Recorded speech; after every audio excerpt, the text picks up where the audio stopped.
All right, everybody. Episode number 70 of In Liberty and Health. I got the great Jeremy Todd with me. How you doing, man? What's up, Kyle? So glad to be here, man. I am good. Nice, nice. Well, good to hear. We kind of got in touch on a little thread that came across my feed, and I've been following you for a little bit ever since I got involved in Twitter again, I unfortunately. appreciate that. Um, it was a thread on the whole post-libertarian moment. I don't want to say movement.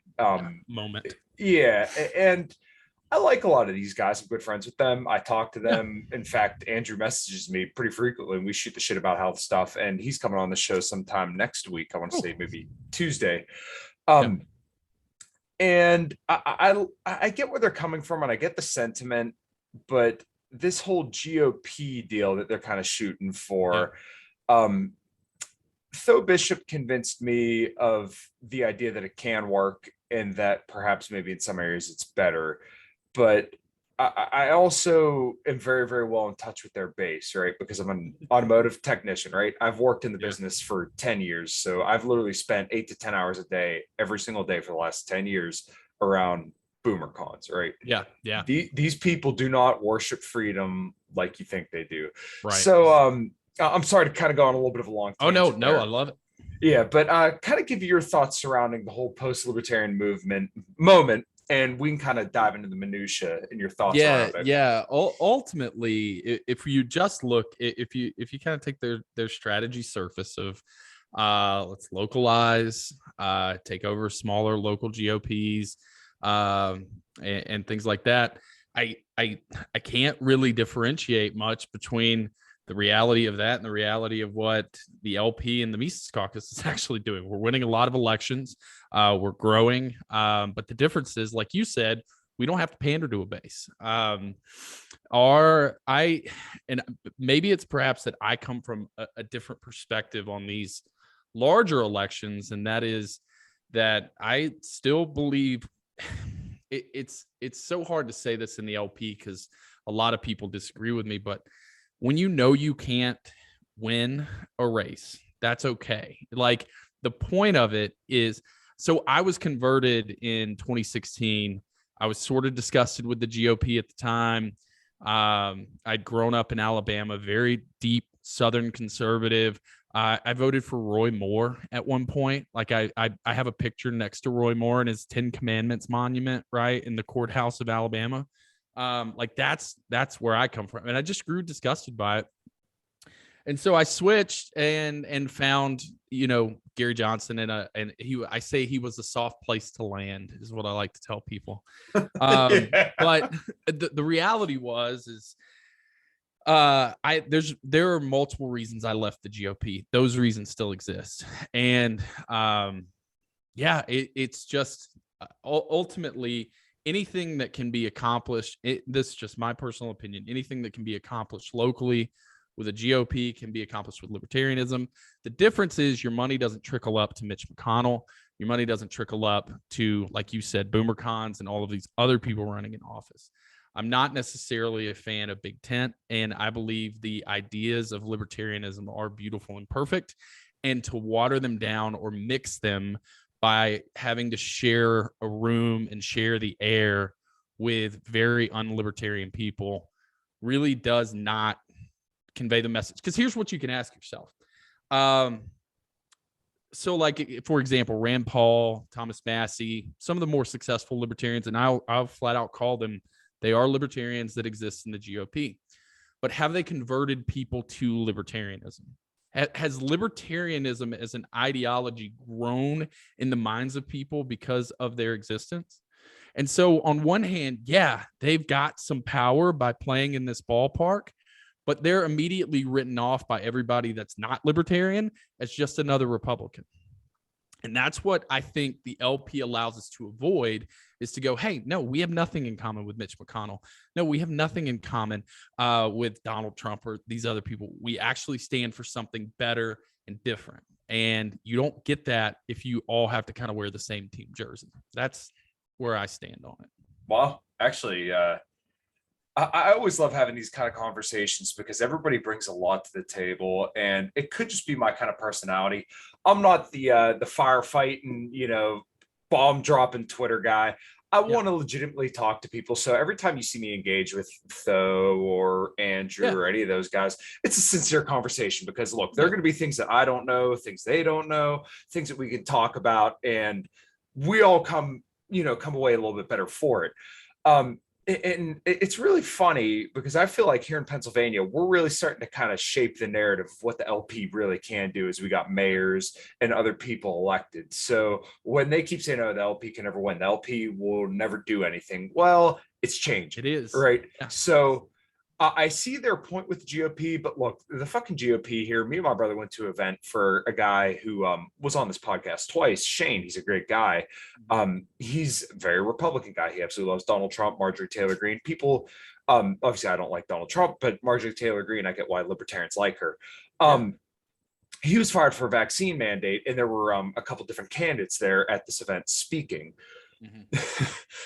The reason why I cannot get on board with the GOP here in Pennsylvania, they were literally pushing for legislation that would make assaulting a cop a hate crime. Yeah. Yeah. I mean, this is the silliest shit in the world, right? Yeah. And there was like a little bit of talk of lockdowns, and they also said that we would persecute cancel culture as harassment.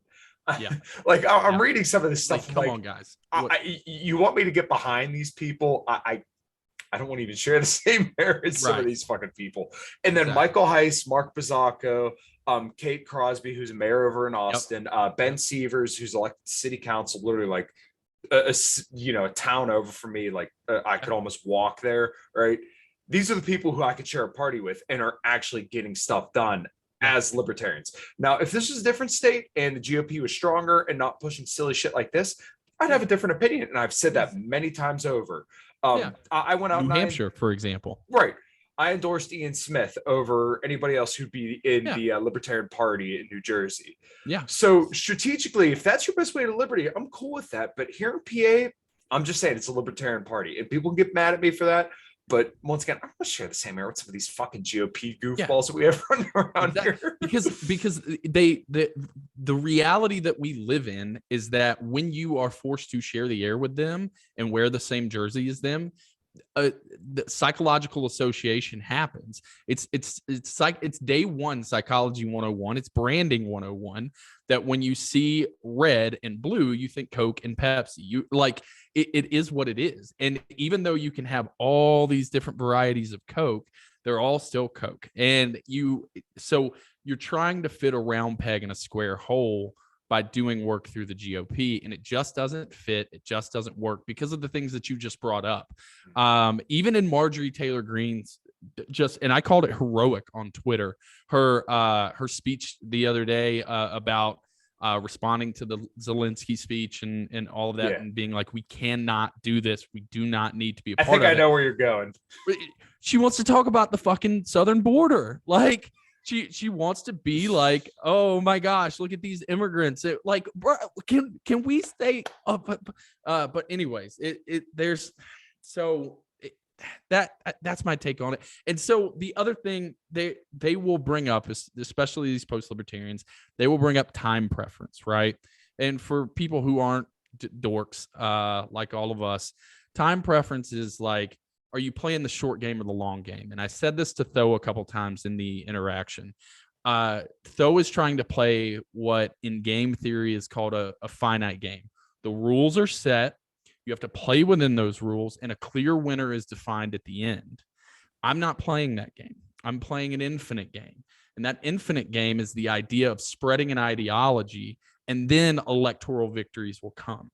And so there's no real finish line to politics, in my opinion. So getting somebody elected, especially within the GOP, hasn't always proven it. Even a lot of the YAL candidates, right, have done some pretty anti-liberty shit.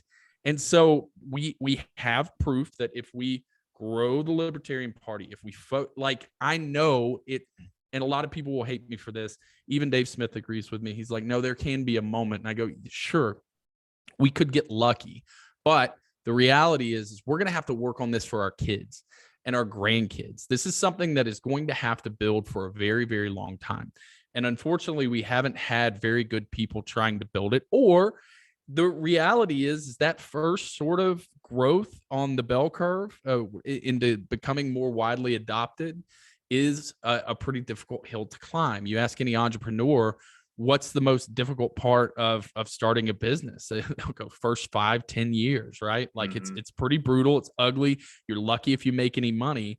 And then Jeff Bezos 30 years ago became an overnight success, right? And so there's a lot of building that has to take place. There's a lot of work that needs to be done, but I'm not interested in skipping steps anymore. I'm not interested in like trying to take the quick route out. I'm trying to take the correct route out.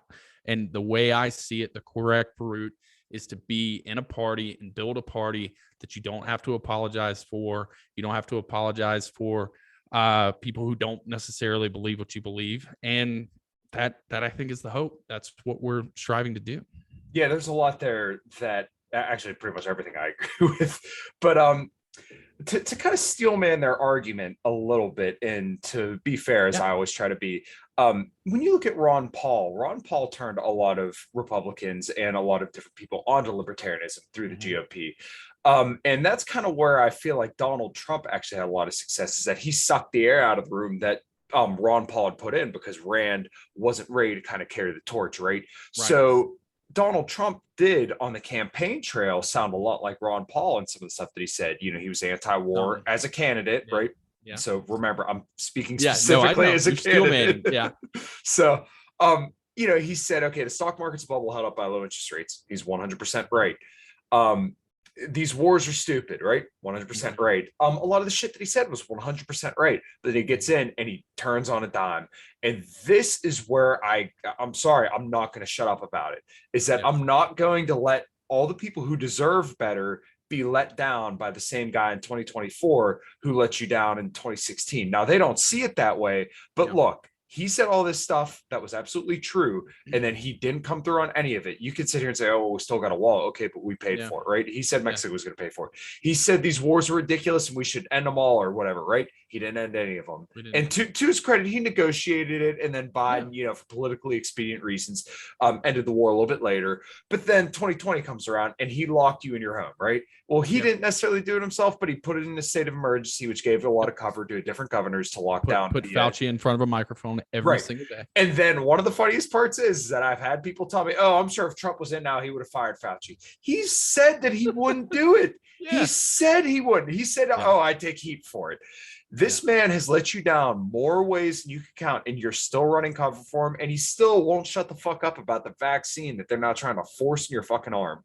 So I'm sorry if I'm not putting my weight behind this dude. And in another thread, Candace Owens asked him about not pardoning Assange, and then he legitimately said, oh, well, there's like good people on both sides. And then she goes out and continues to apologize for him and says, oh, well, he's from a generation that just believes everything they hear on the news. This is the dude that quoted fake news. So exactly. I'm not going to hold my breath for there to be some great awakening. And I'm not going to throw my support behind somebody who betrayed everybody's trust on the campaign trail and said all the right stuff, but then went in and did a 180. I get conspiratorial about it sometimes. I think he's, sometimes a deep state actor, but that's neither here nor there. I feel that. I think one of the things that this group and even the Liberty Republican Caucus and any of these people who want to work within the GOP seem to not understand is that if you had if you could clone Ron Paul and you have a young Ron Paul run again on the GOP, we're not voting Libertarian, but you don't have Ron Paul, right? You're telling me I've got to settle for Donald Trump, and I'm sorry. No, that is what got us here. We settle and settle and settle over and over again, and the bar gets lower and lower and lower and lower. So the reality is, at a certain point, you have to. We continue to walk. So a friend of mine, Steven with a PH, on Twitter, go follow him, great dude. But we were talking on our podcast, and he said, it's like you're walking. It's the old adage: you're in the forest and you're walking down a path, and the road splits into two paths. Which one are you going to take? And he said, "Fuck that! I'm going to walk in the grass." That's the reality that people don't understand, is that while it may be difficult, you can walk in the grass. You don't have to follow this path. And that's what we're trying to do. And we're crazy for trying to do it. I get it. The rules are stacked against us. But the reality is if enough people believe what we believe, let's set the party aside. If enough people believe in the principles of liberty, none of that matters, because the what can overcome a government is pushback from enough people. That's it. It's not politicians in there negotiating in the back room and like having the voices. It is people saying abso-fucking-lutely not. I think it's one of the reasons we've held off on getting involved in Ukraine at this point. I know everybody wants to get involved in Ukraine, but the polling comes out and the people say, fuck no, we do not need to go to war. Not with Russia, not now, not over this, not possible, absolutely not. Polling matters a lot, and it's sort of American sentiment matters a lot. So if we focus on driving for the next generation and the generation after that, what public sentiment will be, then maybe the next Ron Paul comes along. Maybe the libertarians take and actually stand a shot and have some power. And but it's all about sort of growing our contingency, growing people who believe what we believe, and it's going to vote on our principles. Yeah, I completely agree with that as well. And that's kind of what I've said, is that eventually people have to not tolerate what they're being given. And it feels like every 4 years we get closer and closer to that, because, you know, it's always the most important election of our lifetimes. And, you know, you can't allow Joe Biden to get in, even though in my mind, I really don't think there'd be much of a distinguishable difference over the situation now if Donald Trump got reelected. Not a bit. But this is perhaps where the divisiveness is actually good, because where people are so partisan and where everything's so heated right now, you know, you can't go to war because you can't get enough people to agree. Right. But so there's a certain strength of the LP as well here in Pennsylvania. When I had my buddy Mark Bizzacco on, who I think he ran for state rep back in 2018, but there are some voters who just will not vote GOP no matter what. There's the same deal with people who are, you know, some people will not vote Democrat no matter what, right? Correct. So Mark went into his district as a libertarian, right? And he had cards all set up for, okay, independents, Democrats, Republicans. Right. And he was getting 45% of the vote from Democrats as a libertarian. And this dude's not like some woke dude. Yeah. He's not some union guy. He's an HVAC electrician, right? Yeah. Blue collar guy. I mean, I would go out and have a beer or a shot with this dude any day of the week. Yeah. Right? Oh, yeah. And he's getting 45% of the vote from Democrats. Right. So now I'm not saying that Democrats are a path to freedom either, but let's be objective about this, right? Yeah. If he's getting 45% of the votes as a libertarian, then clearly he's doing something right. And we should just say, fuck the left, no matter what. Maybe we can talk to these people. Maybe there's ground that we can build. So I don't like this hyper partisanship, right? Where you just say it just has to be the GOP or nothing, right? Yeah. Because clearly there's ground to be gained here. So if you're a libertarian, then you can talk to a Democrat, because maybe they're not going to be completely unhinged. You know, if you go up to them as a Republican, you ask for their vote, there's a large majority of them that are just gonna say no. 100%. And it goes to the same deal to Democrats asking for them to vote for Republicans. It's vice versa. It works either way. So I see the strength there. And I think that's where we need to kind of focus, is that, okay, well, we don't have to play in either one of these boxes. Correct. You hit on everything I was trying to say earlier, but you put it in much better terms. And that's branding right there. And that these two brands are so dirty to the opposition that it's such a hard pill for a lifelong Republican to swallow, to say, I'm going to vote for a Democrat. And it's such a hard pill for a Democrat to say, I'm going to vote for the same person who shares a party with Mitch McConnell and Donald Trump. It's impossible for them to swallow that pill. But when you can come into the conversation, and actually in 2020, I had about 6 of my friends who had previously voted for Hillary Clinton in 2016. I flipped them, and six of my friends told me, because of you and the conversations we've had, I'm voting for Joe Jorgensen. We have to change something. And listen, I know Joe is about as exciting as a wet pack of tube socks, right? And it wasn't ideal, but we will have better candidates in 2024. But the reality is if I had been trying to flip them to a Republican position, it would have just been too much. It would have turned into a debate, an argument. Being a libertarian, being to get our strategic advantage is exactly what you just said. We can get people in the room. And where I believe, so for example, there is there are two theories of is it compliance? Yeah, it's compliance. And I don't like that it's compliance, but basically there's two ideas in selling or persuasion, and that's foot in the door and door in the face. And so door in the face is really the Overton window sort of approach, where it's like you hit them with something so outlandish that something smaller seems like a more reasonable ask, and it's part of negotiating. But persuasion really operates, at least in political terms, what I've found is not the Overton window that works, but more of sort of the slow roll of baby steps, right? The journey of point A to point B. So being able to say, hey, I'm not a Republican. I don't like Republicans. I don't stand with Republicans. I don't believe what Republicans stand for. I'm a libertarian. What's that? Now at least my foot is in the door. Whereas you said a large percentage of people, if you're coming at them as a Republican or from there to fight for these principles that a lot of them probably share, you're gonna get shut down immediately. People are gonna tune you out. And I believe our message doesn't need to be tuned out. Right. I agree completely. And what, once again, to steelman their argument, they'll bring up that, oh, well, look at the guy who got naked at the Libertarian Party convention. And it's actually kind of funny. My brother and I gave Karen Ann Harlos a ride back and forth to the airport. She kind of elaborated on this story. Yes. It's kind of funny. It's like the stars aligning with that whole situation where like a whole bunch of shit kind of happened at once. And this unfortunately gave way for that. The reason why I like the Libertarian Party so much more than the GOP, and I'm more than, welcome to take people kicking rocks my way for this, is that I feel like the cleanup that we have to do with the LP is so much less than the cleanup you would have to do for absolutely. The GOP. So we can, and I don't want to use the term purge, but you can get rid of assholes and people who make libertarians look ridiculous pretty easily, versus where the GOP, it's like, okay, well, Donald Trump, he's a very, very large ingrained part of the GOP, and they could say he's anti-establishment. No, no, he was the president.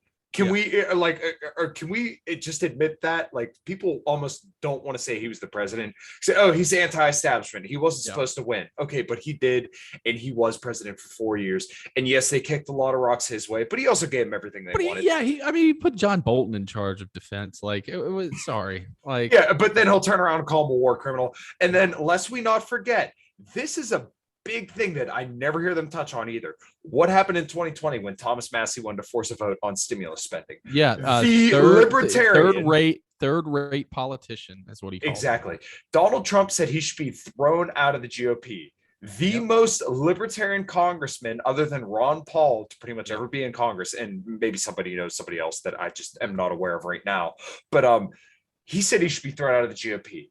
Do you really think the Trump movement is ready to embrace libertarianism when they wanted to throw out the leader? No, they're not. The MAGA movement wanted to throw out Thomas Massey. The MAGA movement isn't libertarian. They don't believe in libertarian principles. They're populists.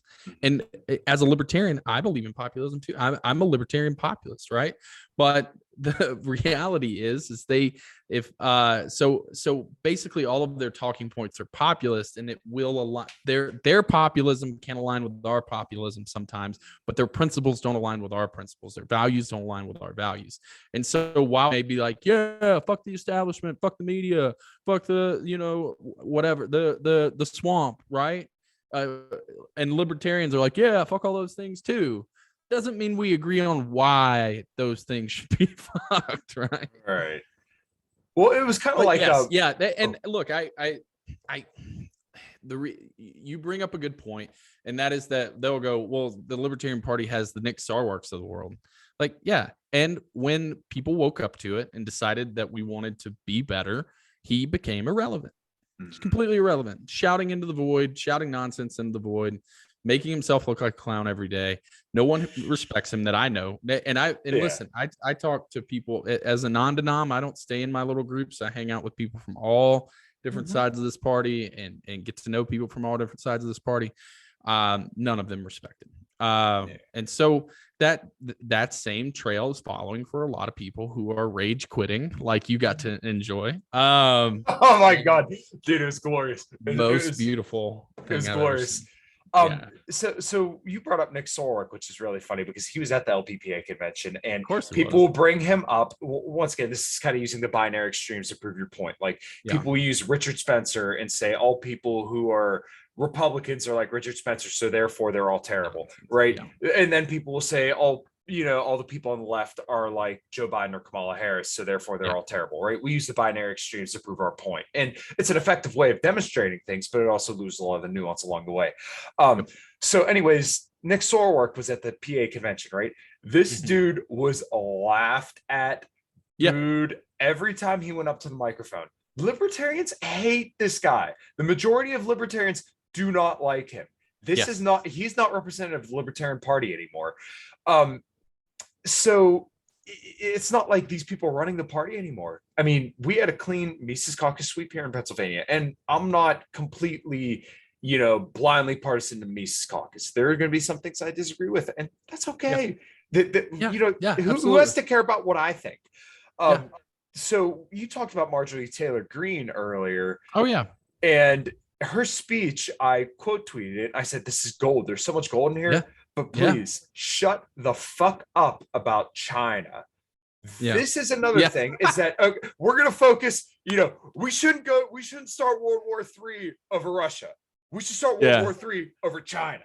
Like, this is, I've always said China and the US are two houses of cards in a windy valley. Which one's going to fall first? I don't know. Nobody knows, but it's going to happen because both are overstretched, fiat currency printed mad empires that are both in really shitty shape. But then you have all these dumbasses in the Republican Party that just won't shut the fuck up about it. They're good on so much stuff, but then they're saying, "Oh, well, we need to focus on China, China, China, China, China." I had a couple of the anti-war guys on to talk about it, but it's so silly, and I can't get on board with these people because of this shit. It's very silly. And what I always tell them is, I always comment, "Wow, you sure have a lot of faith in communism to think, communist China is a superpower. You believe communism works, because if communism is an adjunct failure, then the Chinese Communist Party probably is too. And it will fail. It will fall. They can't succeed. Like you said, their infrastructure is crumbling because their infrastructure, like our shitty toys we buy on Amazon, are made in China, right? And it falls apart. So China is completely an afterthought, and people are like, well, but what if China invades Taiwan? It sounds like Taiwan should probably do something about that. Let these superpowers of Russia and China, if there are enemies, let's let them get sucked into a 20-year war, draining all of their money, draining all of their people's lives, draining all of their country's enthusiasm for nationalism. Right. Let the next generation grow up knowing that their country was, but just like us, right? Let them go $30 trillion in debt, right? But it's this idea in the Republican Party, like we have to continually have a pissing contest and win it, continually prove we're the big swinging dick in the room for the globe. And what has that led us to? It's led us to $5 a gallon gas, Americans not being able to afford houses. It's led us to, and a globalist empire that's stretched too thin. And and we're not any safer for it. Russia has stealth bombers, just like we do, right? So right now, and this may be some fear mongering, fuck it, it's true. Stealth could be flying over the United States of America right now with nuclear weapons attached to them. We don't know. They could just be waiting on the signal, right? Waiting on the call. Russia has the same military technology we do. China has the same military technology we do. But just like us, they can't get into a long war. So they are sort of holding where it is. But if they want to get into a long war with Ukraine or Taiwan, by all fucking means, like, let them realize what we should have realized in Vietnam, and then Kuwait, and then Afghanistan and Iraq. let them realize that it is nothing more than a jobs program and a money laundering thing for the elites of your country. And eventually the citizens will push back on it like we are right now about getting involved in Ukraine. Right. And I sincerely feel like if Donald Trump would have got reelected, the focus would be all on China and Taiwan, and we should go intervene here. But because this is kind of what it leads to, because if you're going to keep talking about a Uyghur genocide and all these ridiculous claims about China, then okay, well, what's the solution? Yeah. Because just putting tariffs on it, that the cost fell 94% on Americans, only 6% on China. And from what the post-libertarian guys were kind of busting my balls about, they said, oh, well, this caused banks to fail in China. And I asked the question, is that causation or is this correlation? Correlation, right? Right. They're banks in a communist country. I got a pretty good feeling they're going to fail anyways. Right. So was this the tariffs that the Chinese only paid 6%, right? We get about 2% of our steel from China. So China paid 6% of those tariffs that were so, Trump was being so tough on China, and then Americans paid the rest of the 94%. Yep. Is this right? Is this really what we want to do? We want to hurt Americans so that way we can hurt China. Like, I get their arguments, but at the same time, I don't want to hurt Americans more. Why don't we just progressively stop buying so much stuff from China? Why don't we free our own economy so that way we can build the stuff here for cheaper and more reasonable prices? Or, there's a better way to do it. You don't have to, harm Americans. Once again, why don't we make people more free so that way we're more productive, and then that way we can produce things that we want to consume here instead of buying everything from China. They have this ass backwards approach where, okay, well, if we just put tariffs on it, then that's going to fix the problem. Well, once again, I'm not for hurting the American people. Yeah, exactly. And goods should be made where they're cheapest and the natural resources are. Right. So one of the big issues that we do is we ship China our natural resources and they return products to us. And so we have the natural resources here, but like you said, it's all sort of ingrained in these backroom business deals for elites. But and I think they don't want manufacturing in America, so we can just turn off the economy when an emergency warrants. But that'll get you down your conspiracy theory. Right. So one thing that's interesting, and I've thought about this a lot over the last couple of years, is that it seems like the right uses kind of China as the boogeyman, right? Well, China, you got to be scared of China, and you got to be scared of the the southern border, right? They use the border in China as kind of their issue to get voters, right? Where if you vote for me, I'm going to take care of this issue, but they never quite seem to do it. The left, on the other hand, will use racism and the 1% to kind of fearmonger and get votes, but they never quite do anything about it. Right. Of course not. I get it. It's effective, but are we creating solutions? To me, they haven't solved either one of these issues. And I get it. There's a lot of thread to pull on this and there's a lot of work to do, but the problems just never quite seem to get fixed. And it generally seems to kind of end up hurting people who voted for them.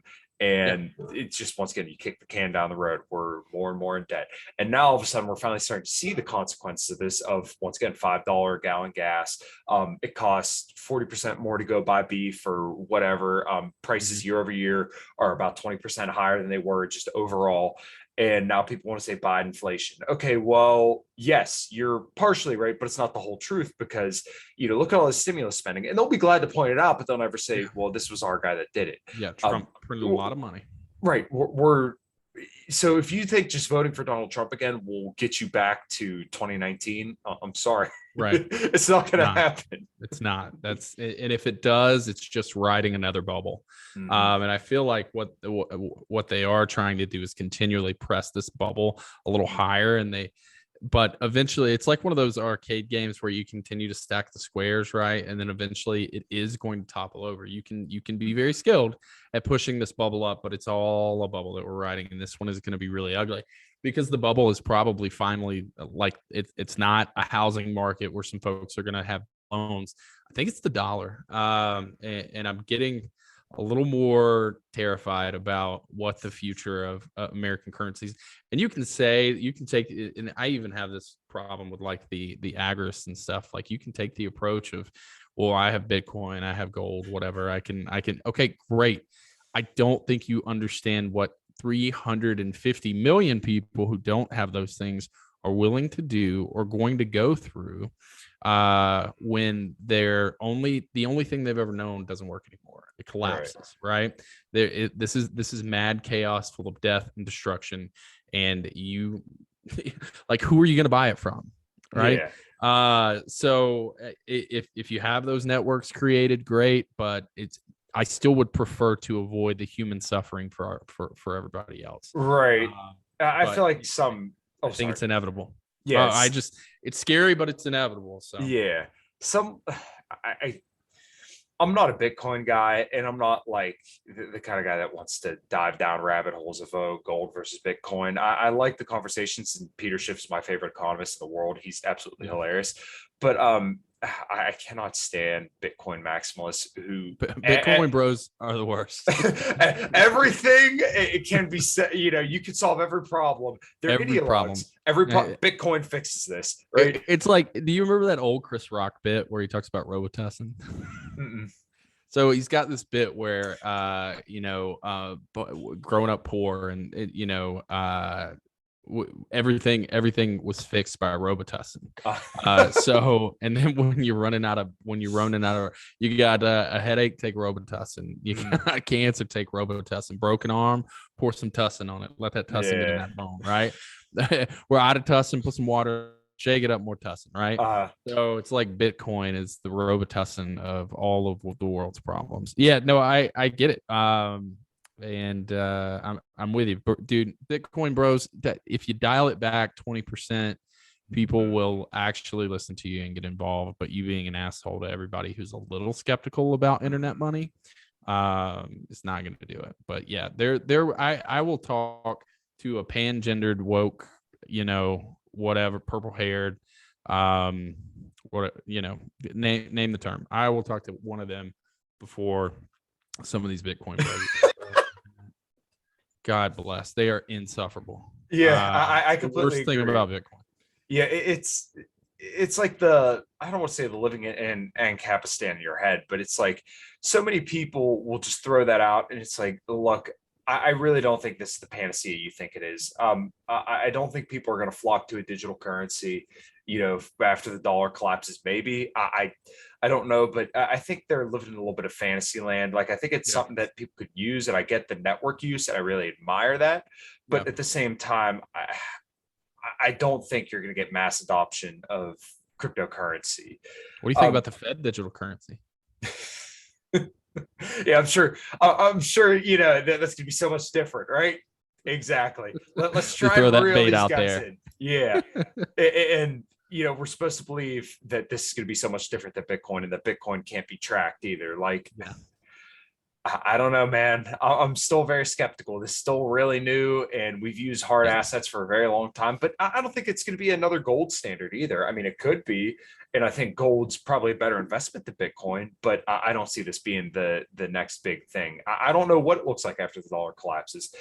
So kind of tailing on to that, though, with a collapse and what that kind of looks like. I like that you have the long game mindset, right? And I've heard you talk about this on Reed's podcast and in other shows. I think you're absolutely right. And I think that we have to kind of, in my vision at least, build better libertarians, right? So we have to make libertarians out of ourselves, and then out of our families, out of our communities. And then you need to have libertarian families who kind of pass this ideology down to their kids. And obviously not like, browbeat them, but kind of instill the ideas in them from a young age. So that way they foster and develop into solid libertarians as well. And you can't do that with dudes who, are typing in their basement, talking about Bitcoin fixes this, and saying that, if we would just have a free market, okay, well, what's this look like? If you have a wife and kids, and you have a solid family, and you're a leader of your community, and people respect you, then they'll have relationship capital with you, and then they'll invest in your ideas, they'll invest in you, and then over time you can convert more and more people to libertarianism. That to me is the slow game, is having leaders of your community who people trust and who people respect, and they'll listen to you. Not somebody who's just a loser in their basement. When you have people like that, then you can build this ideology and build the community around libertarians, and then we can have a more free society that way. That's my idea for it, and I feel like you kind of get at the same thing a lot. I do, if you can see this, Yeah. read Carnegie, for the Mhm. love of God. So I think a piece that a lot of people may glaze over in what you just said, but is incredibly important for this strategy to work, is that you have to actually be worthy of being a leader in the community. You have to Right. have communication skills. You have to be good at your job. You have to have money. Do you hear me, libertarians? You have to have money. I've gone off about this before. You cannot influence anybody if they look at you and go, I would never want to have my life mirror yours, period. You have to be somebody who, at least in some way, gives some semblance of success and respect. So in my workplace, I'm the number 2 in the building, and but I'm a little older than the number 1. The number 1's not always there, but everyone in the building has asked me so they go, oh, what do you think about this Russia thing? What do you think about this? Oh, I wanted to get your opinion on this. What do you think about this? I'm the guy they come talk to about this stuff now. And I'm able to exert that influence because they actually look up to me and respect me as a coworker and a leader in the room. So the piece of advice that I'm trying to do through my podcast, Sell Liberty, and the organization Sell Liberty, along with Brian Nichols and our team, is let's teach people how to at least be normal, decent communicators, and then teach them this. And I love this about Tom Wood's School of Life too. That got me fired up because it's what it's going to do. And this is number 2 on my platform for LNC. Like you said, we have to create better libertarians. That doesn't mean know more about libertarian theory. That doesn't mean be smarter in every argument, know every foreign policy. You don't have to be Scott Horton. You can be pretty dumb on a lot of these issues and still be effective if you are effective at life. If people look up to you, they will listen to even the most general ideas that you have. But if they look down on you, you can scream at the clouds all day and they're never going to listen to you. So read Carnegie and learn how to speak to people. I think Tommy Sands had brought up the quote from Carnegie: "People don't care how much you know until they know how much you care." How much you care. 100%. Right. And every time he says that, I think about that a lot, and it's absolutely true. And this is kind of what I mean by having capital with people, where, if you just instantly show up to an event or to strangers and just start telling them end the Fed and, vote Dave Smith 2024, they're going to look at you like you're fucking nuts. Yeah, but if you approach this person as a reasonable person and you're not screaming and yelling, you're not a batshit insane person, then they're going to, you're going to have capital with this person. You're going to be able to develop a relationship where they trust you. And like you said, in your workplace, people come to you and ask for your opinion.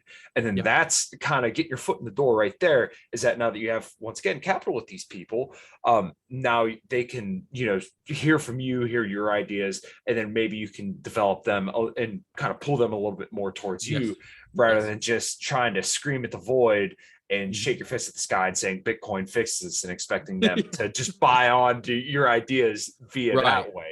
Yeah. One of the great faults of salespeople is that they can't get out of their bubble. So you have to be able to say, and I said this in my commented this to somebody about the Marjorie Taylor Greene thing. And that is that if you can't call out the positives that your competition does, nobody will take you seriously. We live in a world now where this idea of just being a positive, only positive towards us, only negative towards them pitch doesn't work. You have to be both interested in your prospect and your client, which you hit on. So having capital with them, listening to them, being interested in them. But then also when they come to so a guy asked me, he goes, what do libertarians think about X? And I said, it doesn't matter. What do you think about X? And because this whole idea, and we've seen campaign after campaign do this, is they want to go out and tell people what libertarians think about issue X. And that's where a lot of infighting happens, is to go, well, libertarians believe this. And then somebody will go, well, no, libertarians believe this, right? We have to stop talking about what libertarians believe, because people don't give a shit what libertarians believe. We have to make our ideas in their own silo. People haven't adopted our principles, right? So why would they care about this principle that they don't agree with or share? So if you're going to start with issues and ideas, you have to break those ideas sort of down to what matters to them, and then providing solutions that are going to sort of help them sort of open their eyes. And then you go, hey, by the way, that's part of this XYZ libertarian principle. So here's how it applies to issue A, B, C, D down the line. That's the process, not going up to them and they go, well, I think this about Ukraine. And you go, well, libertarians believe that. They don't give a fuck, right? Talk to them about, okay, well, why do you believe that? What makes that interesting to you? What are you most passionate about? Why do you feel that this matters more than this? Be interested rather than interesting. And all of a sudden people will reveal to themselves that, yeah, they kind of do desire freedom. And I don't buy into this idea that full circle back to what the post-libertarians believe, that people reject the idea of liberty and freedom. I don't believe that.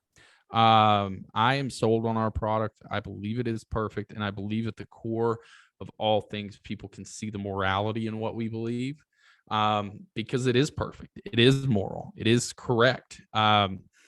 And it from a political stance, right? Like I'm a bit of an authoritarian with my son when he wants to touch a hot stove. Okay. Like I'm a communist among my family. All right. I don't go, this is my bank account because free markets. Right. But as far as a political system that can help a large group of people accomplish the maximum amount of joy and prosperity and success, this is perfect. And if you just help people sort of ask themselves the right questions, break the propaganda a little bit, help them discover the truth, we are the natural outcome. We're just ahead of people in that journey. So you don't have to tell them what libertarians believe. Ask them what they believe, why they believe it, why it matters to them, and they'll go on this journey and start it for themselves. Right. And this is where kind of Tho, when him and I talked, he said, when you're coming at the GOP, you need to come along to these people as fellow travelers. Well, I don't think you necessarily have to be just a strictly GOP guy. Right. It goes back to the Carnegie saying, people don't care how much you know until they know how much you care. Is that if you come at this person with an issue that they care about or that they're asking you about, find out where you guys agree or whatever their issue is, and kind of walk with them, and then you can kind of walk them towards your solution. Yes. I had Reed, Tommy, and Buck on probably a couple of weeks ago. Oh yeah, I remember seeing that. Yeah, and Reed was telling me about how when he was campaigning for Tulsi, that you'd go door to door and you'd bring up the war in Yemen, and right, everybody knows this is horrible, but like your average person, if you come up to them and just say, "Oh my God, the genocide in Yemen," like this is too right, it's too arbitrary. Right. So when you try to bring something that seems arbitrary but is very real to people, as libertarianism can be, then people don't care just because it's so over their heads. So I think as libertarians, we can't just sit here and continue to live in abstracts. And any libertarian that's still kind of living in these abstracts and just saying, "Oh, taxation is theft online and Bitcoin fixes this," after 2020, it's like, well, you might actually be harming the movement, because at this point, we kind of need to roll the state back in whatever way we can as quick as possible. And we should, we do have to play the generational game, but we can't continue to just sit here and say taxation is theft and post memes all day and think that we're spreading the message that way. Right. Yeah. And if you are somebody who is like, okay, maybe I'm not a great communicator, but I got great memes, right? Like the meme should be the idea of challenging their current narrative, right? If I look back at what my journey into becoming a libertarian looks like, it goes, I didn't vote for a libertarian until 2016. My journey probably started in 2005. I watched The Daily Show every night, and followed by The Colbert Report back when he was funny. I still have a lot of love and respect for Jon Stewart. But what Jon Stewart did is I watched it, and remember, I'm the guy voting for the 10 Commandments judge in Alabama, like Sam Brownback. Who else? Mike Huckabee. All right, if you want to know what my political lane was, it was Mike fucking Huckabee. Okay, that was right up my shit. And so I would watch Comedy Central because I liked South Park and all that as a freshman in college. But then The Daily Show would come on and I'd see him challenging all of these belief systems that I had. He would do it in a very smart, intelligent, funny way. Bill Maher does a lot of the same thing to people on the left. But what was great about John, at least back then, is he challenged both sides pretty stringently. Like he would hold people's feet to the fire on their hypocritical nature. If you are posting memes, they shouldn't just be like taxation is theft. Blah, blah. It needs to be something that challenges somebody's current narrative, especially on issues that they care about. So, and I don't mean insulting it, and I don't mean mocking it necessarily or anything like that, but challenging it. What at your memes and stuff should force them to ask the question, maybe what I believe doesn't make sense. Why do I believe what I believe? And then that journey of sort of not trusting what they're being told, what the narrative is, having an ounce of skepticism in everything that they approach, eventually led me on that journey to where in 2016, I watched the primaries. Donald Trump was, basically insulting everybody up there. And then Marco Rubio stooped to that level. And I was like, you know what? This clown show isn't for me anymore. They clearly don't care about things and what the people need and have problems. And then I found my soft place to land was through a friend. She introduced me to the Libertarian Party. They were still doing primaries. And so it was John McAfee, funny enough. And then I followed Austin Peterson, eventually voted for Gary Johnson. But it was still a vote. I hadn't adopted all principles yet. I was just, guy makes more sense than the two-party system. That I was in that sort of phase. There was another 4 years before I really got involved and I did these principles fully to where I am today. So we're talking about a 15-year journey potentially if you go all the way back to the first time my narrative was challenged. So there are different places that people are on the funnels. Somebody who's talking to normies and you're like using your family's Instagram account or you're having conversations, you may want to but you're challenging sort of their belief system and narrative. But you're 100% right. Taxation is theft isn't challenging their belief system. You're trying to skip steps. Taxation is theft after you've accepted that theft is not okay. It's violence. Coercion is violence. Like all of these principles that we believe in then lead you to taxation as theft. You're going way too far down the line. You got to start with challenging. Why do they believe what they believe? Why do they think what they think? And that can sort of open that door, as we talked about, for you to get your foot in. Right. Well, I just had a thought, and I've thought about this particular thing for quite a while. When it comes to people saying taxation is theft, right now, I feel like we have a really opportune time if libertarians are able to communicate this. But right now, we're all having to pay higher prices, right? I think it's easier to kind of push that kind of taxation is theft kind of narrative. And I don't like that we're necessarily going down this rabbit hole, but just kind of follow me along here. Yeah, I got you. You need to tell people that, like, look, this is your purchasing power being stolen from you, right? Yeah. The government's $30 trillion in debt, right? This is not, they don't have the money, right? People are saying, oh, well, your hard-earned taxpayer dollars are going to Ukraine. No, this is purchasing power that's being sent over there. This is being stolen. So, and like I said, it sounds almost arbitrary and it's pretty aggressive, but really that's kind of what it is though, right? And this is where I think that we need to kind of start shifting the message, right? Where people are saying inflation. Well, no, it's your purchasing power being stolen, right? It's not the goods that just all of a sudden became more expensive. It's the fact that your dollar doesn't go as far. And it goes to kind of what you were saying earlier, that you think the dollar is going to collapse. I agree. But, to kind of communicate that to people, hey, this is your purchasing power going away. Your savings, all that money that you have in the stock market that you're planning to retire on one day, the value of that is being stolen out from underneath your feet from these people who want to send your children to go fight in Ukraine, which we have absolutely zero interest in, or the same people who might have you go fight, want to involve you in Taiwan or go fight in the Middle East. All this stuff's been funded by that retirement number that you see on the screen, that your social security check, is being stolen from. That is that's your purchasing power going away. It's not just taxation. This is your ability to buy that steak, to buy gasoline, to buy a gift for your kids, to retire on, to go on a cruise. that does not go as far anymore. Absolutely. That reframe is something that's really powerful to do, because you may not even know that you did this. But so that by the way, if anybody's listening is like, what is this guy talking about? We read Rothbard and Mises and all these economists. Like to know human beings think. And so if you go back to the trolley car problem, if you guys don't know what the trolley car is, you're in a trolley in San Francisco. You can pull a lever, and so a madman has tied 5 people to one train track and 1 person to the other. You're headed down the track with 5 people, but if you pull the lever, it will divert you to the track with 1 person. It's something in the neighborhood of like 80 to 90% of people, when they test this over and over again, say, yes, pull the lever.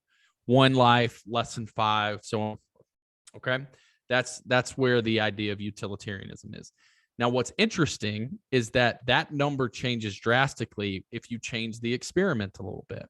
Let's say a train is coming, the trolley is coming down the tracks, and it's about to hit 5 people, but you can push the person standing next to you in front of the train, and that will slow it down enough to save those 5 people's lives. That number almost flips. It's like 30% are like, okay, yeah, I would push the person in front of the train to stop it from hitting the other 5. And then if you change it to your mother, the number goes down way more. If you change it to your child, the number goes almost to 0, right? So it's not that we are purely utilitarian. It's that as we become more intimate with the object we're sacrificing, we're less likely to be okay with sacrificing it. The reason taxes work is because they're very arbitrary. They're this little line on the thing, and then we're told we get like roads and military and police and all this other sort of shit for it. But as it becomes more intimate, what that money is doing. And so I have one friend that I've sort of been red pilling a lot. And the thing he always comments on is, I go, hey, this is your money. Every time our military kills some civilians, I would post about it on my Instagram stories and go, your tax money paid for this. Hours you worked this week, right? So hours that you put in at work paid for this. You labored in order to make this happen. As it becomes more intimate to people, they tend to start to go, oh yeah, that's not okay. I have an objection to that.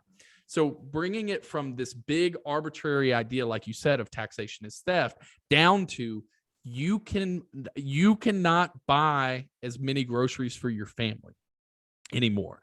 You can't take a family vacation anymore.